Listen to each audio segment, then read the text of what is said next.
निजी बसों को परमिट दिए जाने के विरोध में हरियाणा रोडवेज के कर्मचारी आज हड़ताल पर चले गए हैं। सरकार और रोडवेज यूनियन के बीच परिवहन पॉलिसी व टाइम टेबल को लेकर चल रही खींचतान का खामियाजा आम जनता को भुगतना पड़ रहा है। इस हड़ताल से हजारों यात्रियों को परेशानी उठानी पड़ रही है। क्या दिक्कत आई हुई आज बस स्टैंड पे आए हो? बस ही नहीं चल रही कोई, और बस को दिक्कत क्या आनी थी? जब बस ही नहीं लेकर के जा रही कोई, क्या करें? परेशान हो गए, चारों तरफ से परेशानी हो रही है। आप क्या करें जाकर बता? टेम्पो में छोटे छोटे बच्चे हैं, कहाँ लेकर तो बता रहे हैं, कहाँ ले जाओ करेंगे? इतना वो होगा ना। ये देख रहे हो छोटे छोटे पे आंगली पकड़। कहाँ से आए हो और कहाँ जाना है? तो सोनीपत से आए, संभाल के तक जाना, आगे गाँव में जाना पड़ेगा। प्रदेश में करीब 4000 रोडवेज बसें हैं। पिछली सरकार ने 850 निजी बसों को निजी रूट परमिट दे रखे थे। नए रूट परमिट जारी करने पर रोक है, लेकिन जिन निजी बस संचालकों को पहले से रूट परमिट मिले हुए हैं वे अपनी बसें चला रहे हैं।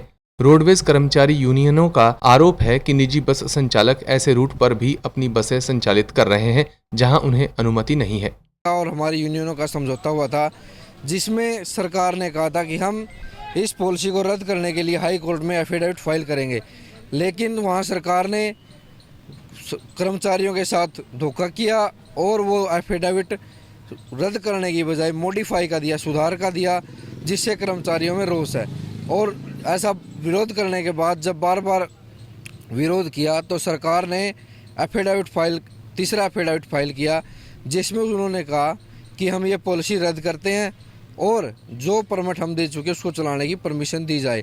अब एक तरफ तो सरकार इस पॉलिसी को रद्द करने की बात कर रही है, लेकिन दूसरी तरफ उन बसों को चलाने की कोशिश कर रही है, इसलिए ये हड़ताल जारी है।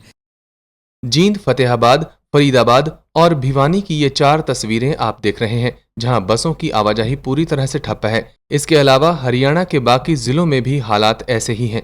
सबसे अधिक लंबी दूरी की यात्रा पर जाने वाले लोगों को दिक्कत हो रही है और साफ है कि रोडवेज और सरकार के बीच आम जनता पिस रही है। 2-3 दिन से लगातार अम्बाड़ा के अंदर, हिसार के अंदर जो सरकार ने वायदा खिलाफी की है कि कोर्ट के अंदर ये एफिडेविट भी दे दिया कि जो पॉलिसी बनाई थी वो वापस कर दी, हमने रद्द कर दी, लेकिन उसके बावजूद भी उसी पॉलिसी के तहत प्राइवेट मालिकों से मिली भगत करके जो आरटीओ जो उनको लंबे रूटों पर चलाना चाहते हैं, बार बार सरकार के साथ वार्ता के बावजूद भी, सरकार ने हाँ भरने के बावजूद भी, लेकिन मंशा सरकार की साफ दिखाई नहीं देती, आरटीओज की साफ दिखाई नहीं देती। वो उनको पैरेलल जो है रोडवेज के उसमें चलाना चाहते हैं। इसी विरोध में रोडवेज के कर्मचारियों ने सभी यूनियनों काल पर आज पूरा हरियाणा में निजी बसों को परमिट दिए जाने पर टकराव बढ़ता जा रहा है। इस मुद्दे में हरियाणा रोडवेज कर्मचारी और निजी बस संचालक आमने सामने हैं। निजी बस संचालक अपनी बसें चलाने पर अड़े हुए हैं, वहीं रोडवेज कर्मचारियों ने ऐलान किया है कि वे किसी हालत में निजी बसों को चलने नहीं देंगे। Bureau report, Punjab Kesari TV.